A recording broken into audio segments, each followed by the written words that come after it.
To make sandpaper, you need a lot of grit. There are thousands of tiny abrasive grains on a single piece. The whole idea is to create friction. By rubbing it against wood or metal, you can remove defects and make things look good on the surface.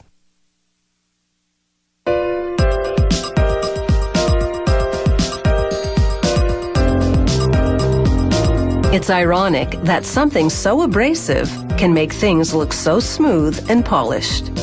Sandpaper often isn't made from paper at all, but fabric like polycotton.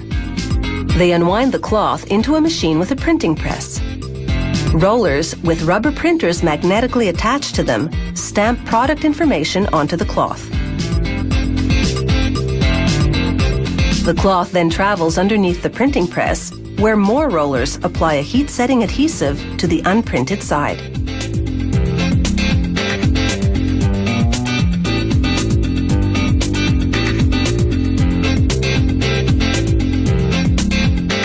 They measure the density of the coating using a computerized system. This confirms that it's been applied correctly.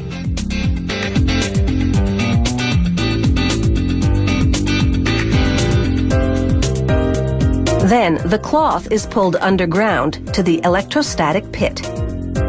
Here, the environment is kept hot and humid, perfect for applying abrasive grains to the cloth electrostatically. They pour the grains onto a conveyor belt in the pit. The conveyor moves the grains under the rolling cloth and between electrodes and ground plates. They create an electrical field that triggers a mini sandstorm.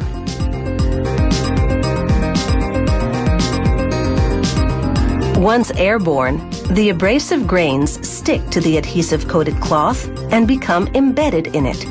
This electrostatic system allows them to evenly distribute the grains across the cloth.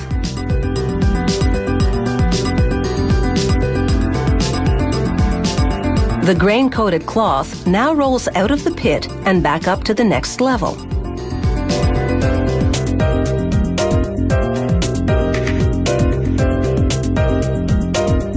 A technician cuts a swatch of the sandpaper, then peels away layers and makes 3 different cutouts. One of the cloth alone, another of the cloth with the adhesive coating, and a third, the grain and adhesive-coated cloth. He weighs each cutout to confirm that the sandpaper has been formulated precisely to specification. He also examines the gritty surface under a microscope to confirm the grains are standing up evenly.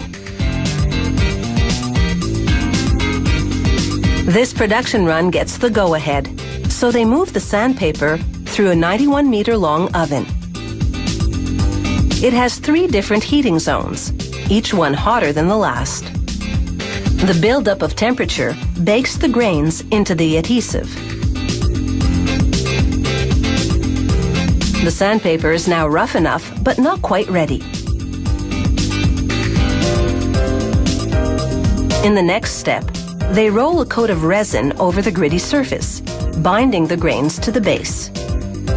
After they cure the resin to the surface, they store jumbo rolls of the sandpaper in the warehouse until they're ready to cut them down to size.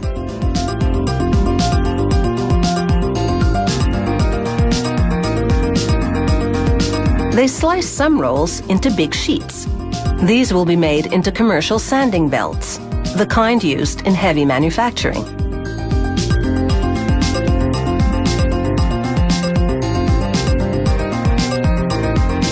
Another machine punches out sanding discs.